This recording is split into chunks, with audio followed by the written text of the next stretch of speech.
Question है 40 volt bulb is design to operate on a potential difference of 220 volt, find the power consumed by the bulb if it is connected to a 200 volt supply. ये क्या है कि एक bulb है जो कि power कितनी ऑपरेट कर रहा है 40 वोल्ट की, 40 वोल्ट की, यानी कि एक बल्ब जो है यहाँ पे लगा दिया, बैटरी है यहाँ पे कितनी 220 वोल्ट की, तो उस केस में पावर कितनी दे रही है 40 वोल्ट। अब ये बताए कि इसी बल्ब को क्या करा है आपने 220 वोल्ट के अक्रॉस जोड़ दिया, तो इस केस में पावर बतानी है क्या होगी। तो यहाँ पे इसका रेजिस्टेंस होगा वो निकाल लो, P इक्वल टू क्या होता है V स्क्वायर बाय R, ये होता है आपके पास पावर। तो यहाँ से P इंटू में P बाय V स्क्वायर क्या हो जाएगा आपके पास, P बाय में V स्क्वायर इक्वल टू क्या हो जाएगा R के बराबर। तो यहाँ से P की वैल्यू 40 डिवाइड बाय में V स्क्वायर 220 इंटू में 220, सॉरी R आ जाएगा आपके पास, सॉरी यहाँ पे R की जो वैल्यू आएगी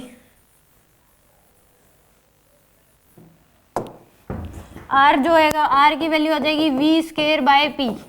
यानी कि 220 इंटू में 220 डिवाइड बाय में 40,